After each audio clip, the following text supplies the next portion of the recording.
여러분 안녕하세요. 한 주 동안 잘 지내셨습니까?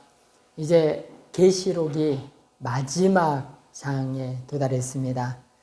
지금까지 계시록을 통해서 우리는 하나님의 심판, 또 배교하지 않는 자들에게 주는 상급, 이런 것들을 봤습니다.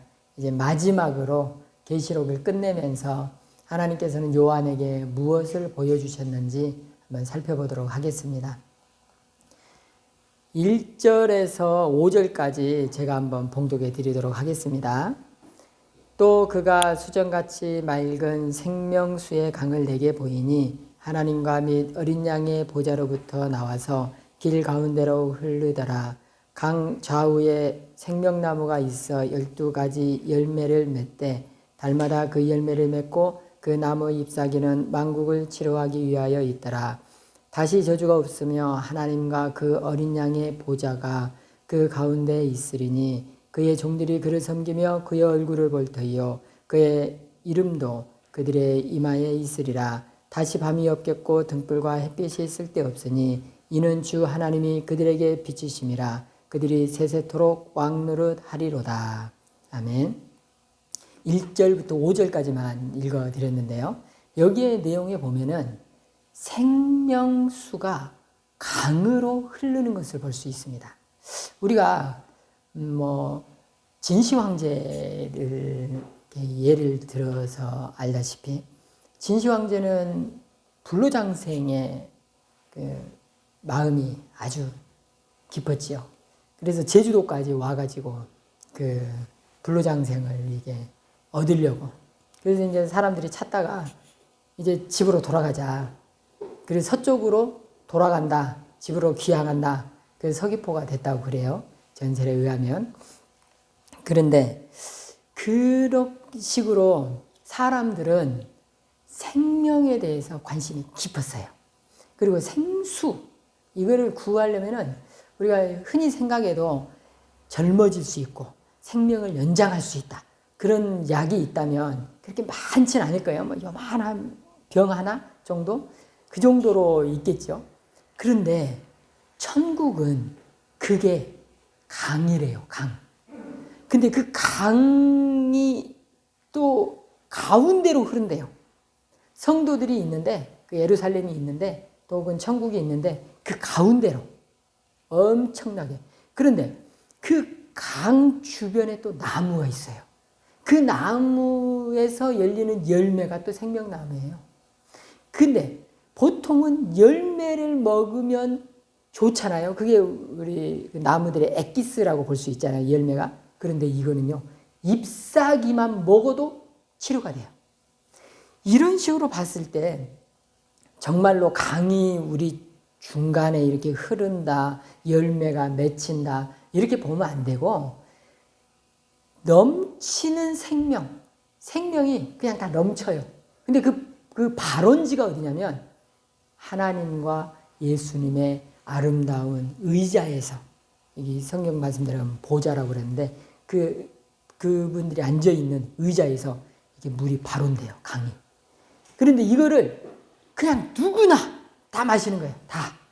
그러니까 물을 이렇게 직접 떠서 마신다 이렇게 생각하시면 안 되고 그냥 넘쳐요. 다 넘치는 거예요. 천국에는 뭐 아픈 것도 물론 없지만 그 잎사귀만 먹어도 치료가 될 정도로 너무나 좋은 게 넘치는 거예요. 이런 곳을 하나님께서 우리에게 주시겠다는 거죠. 그런데 여기서 주의할 점이 있습니다. 제가 진짜 물, 진짜 나무 이렇게 말하지 않고 생명이 넘친다고 그랬잖아요. 근데 여기 말씀에 그래요. 만국을 치료하는데 그 열매가 2절에 나와 있는데 생명나무가 있어 12가지 열매를 맺대. 12가지 열매를 맺어요. 그런데 달마다 그 열매를 맺는다고 그랬어요. 달마다. 천국에 5절에도 나와 있지만 등불이나 햇볕이 필요가 없어요. 햇볕이 필요가 없는 그런 곳에 계절이 있겠습니까? 시간의 흐름이라는 게 있겠습니까?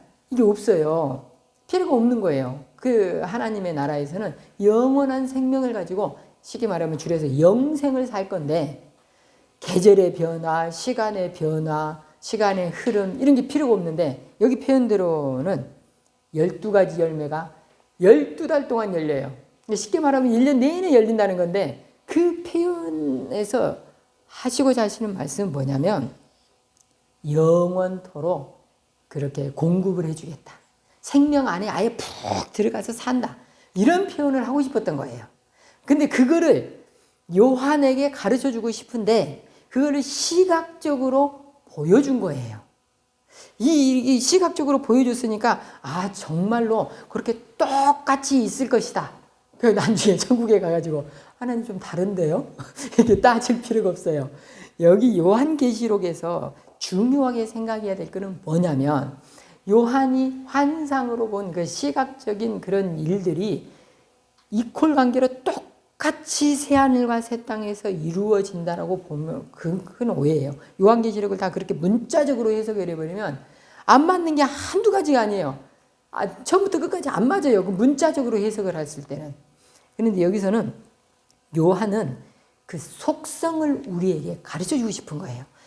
하나님께서 시각으로 보여주신 그것들을 기록을 할 때 그것의 속성이 무엇인가? 천국의 속성은 바로 생명이고 하나님과 함께 계속해서 그 생명 속에서 살아간다. 이것을 말씀하고 싶은 거예요. 이게 속성들을 캐치해야 되지 문자를 그대로 해석해가지고 문자 그대로 이루어진다. 이렇게 가면 안 됩니다. 그래서 지금 1절에서 5절까지의 말씀은 뭐냐면 계시록이 마무리되면서 이런 엄청난 생명들을 여러분들에게 값없이 다 공급하겠습니다. 넘치도록 공급하겠습니다. 이런 말씀이에요. 우리는 그 하나님의 은혜 안에서 계속 살아간다는 거죠. 그리고 이제 8절부터 이제 6절부터 새로운 이제 그 내용이 시작됩니다. 이 말씀을 보면은 6절부터 제가 7절을 한번 봉독해 드리도록 하겠습니다.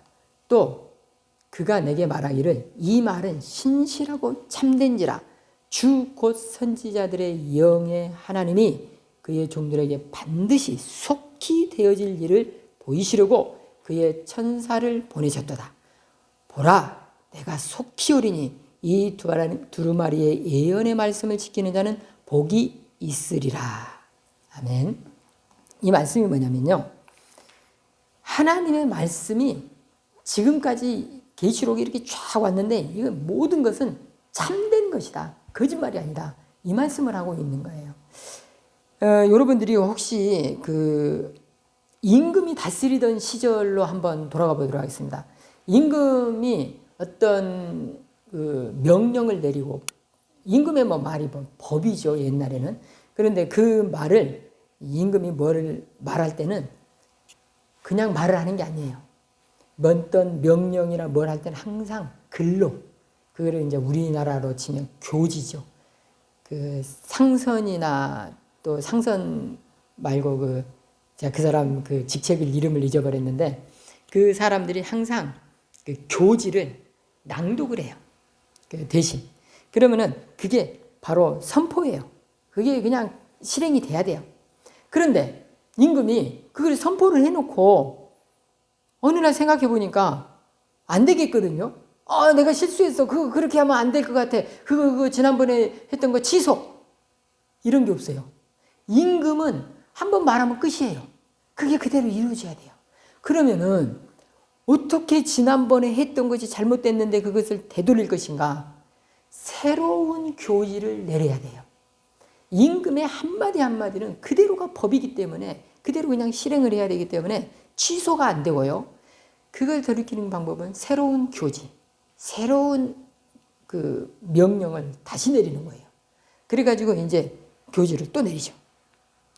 지난번에 했던 건 잘못됐으니 이렇게 하는 거 아니에요. 지난번에 그거 잘못된 게 아니에요. 임금이 한 거는 무조건 다 옳은 거예요. 옛날 임금이 다스리던 시절에는. 그래서 내가 잘못했다 이런 거 표현 없고 내가 그거 취소한다 이런 표현 없어요. 새로운 내용으로 법령을 선포하는 거예요.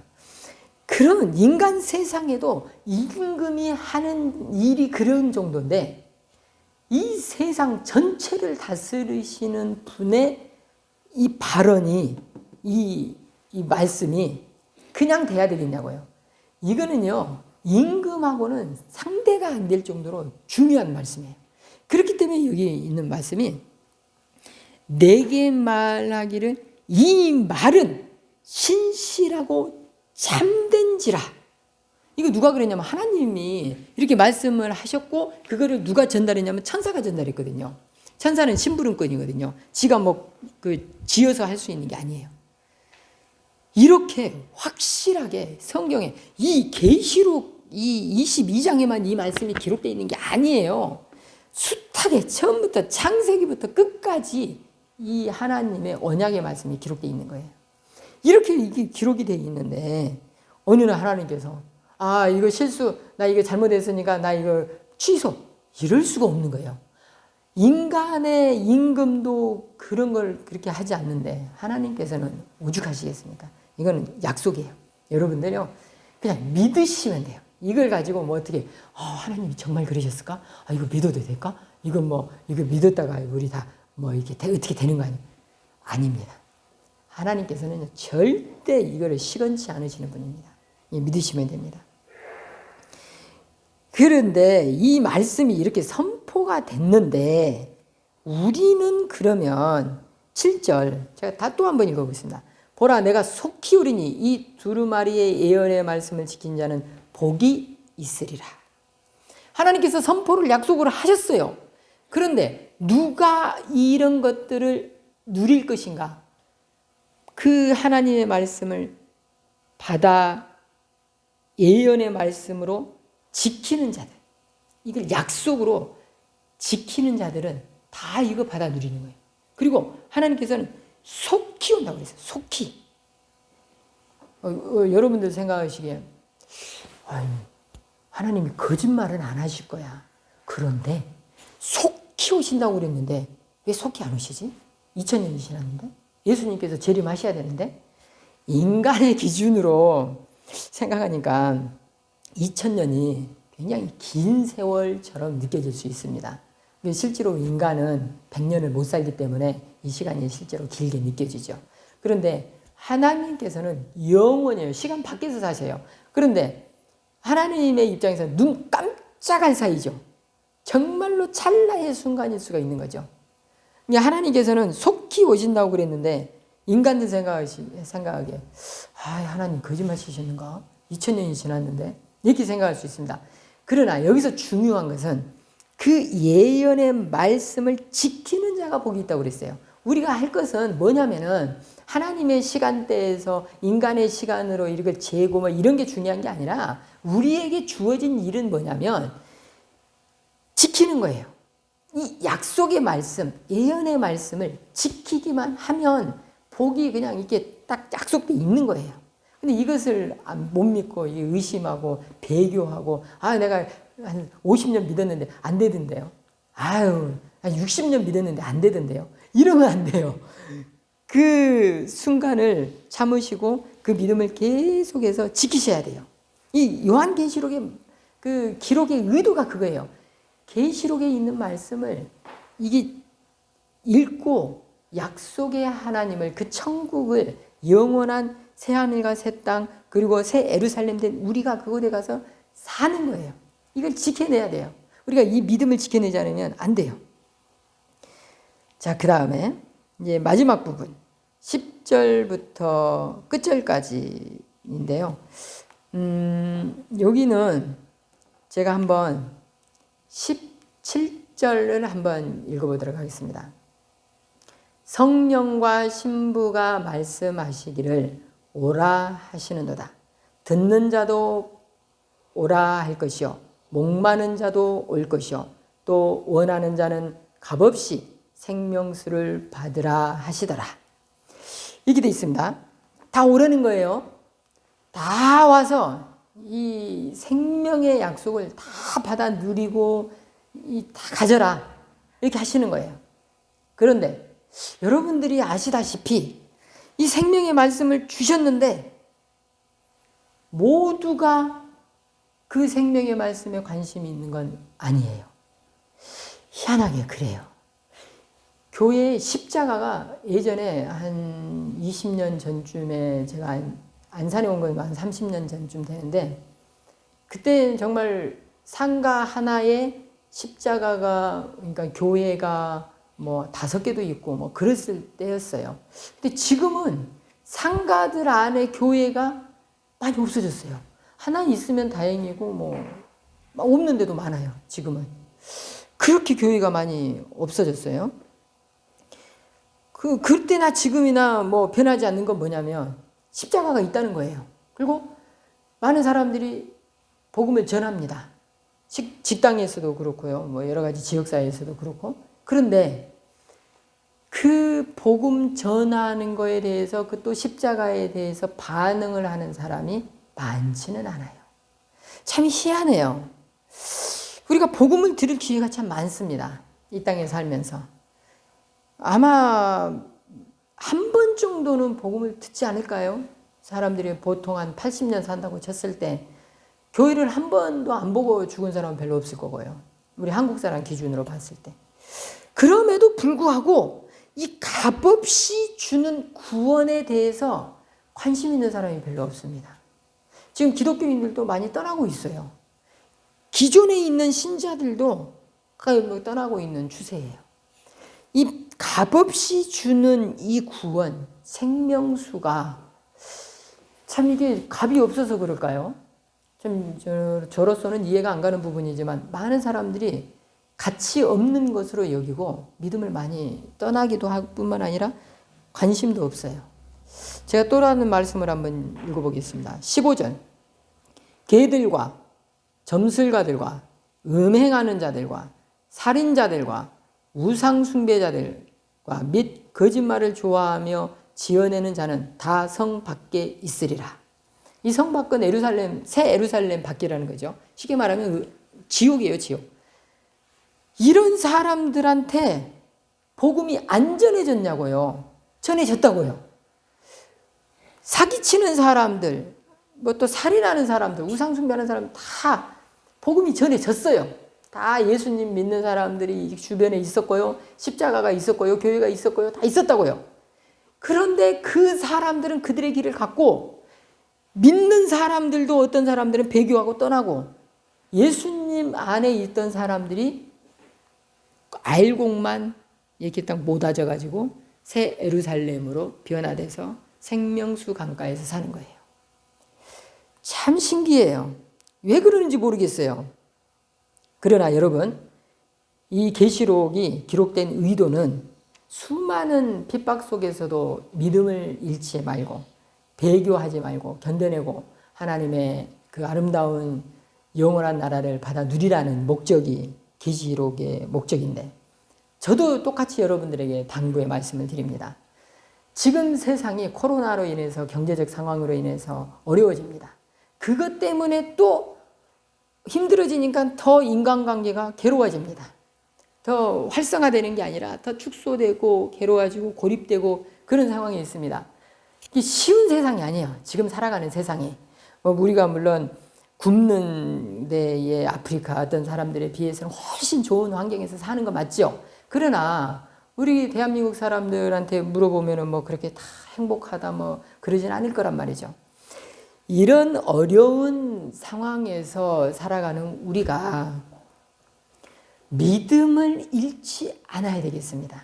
예수님 믿는 게 결코 쉬운 게 아니에요.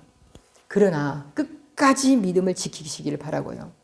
또 값없이 준다고 그랬으니 우리가 값없이 받았으니 우리 주변에 있는 사람들한테 값없이 선전을 하자고요. 광고하고 선전하고 이걸 두 글자로 뭐라고 그러죠? 전도라고 그러죠. 우리가 전도해야 됩니다. 수많은 사람들한테 예수님께서 이렇게 값없이 주십니다. 여러분 받아 누리십시오. 이렇게 광고를 해야 됩니다. 전도해야 돼요. 우리는. 그렇게 우리는 이 마지막 때를 살아내는 우리가 되었으면 좋겠습니다. 또 마지막 당부인데요. 하나님 나라의 생명수 강이 있습니다. 그리고 그 잎사귀, 그 강가에 있는 나무의 열매 말고도 잎사귀만 먹어도 치료가 된다는데 우리가 이 땅에 살면서 하나님의 치료를 많이 경험하시길 바랍니다. 가족의 치료의 경험이 있고 내 속에서 치료의 경험이 있고 내 공동체가 말씀으로 인한 치료의 경험이 있기를 바랍니다. 이런 치료의 경험이 이 땅에서 이미 있어야 됩니다. 이 땅에 그런 치료의 경험이 없는 가정이 굉장히 많습니다. 그런 가정들한테 우리가 찾아가야 돼요. 찾아가서 말씀을 선포하면서 예수 그리스도의 생명 이름을 전하면서 그 가정들이 치료의 생명의 역사들을 경험할 수 있도록 그렇게 했으면 좋겠습니다. 감사합니다.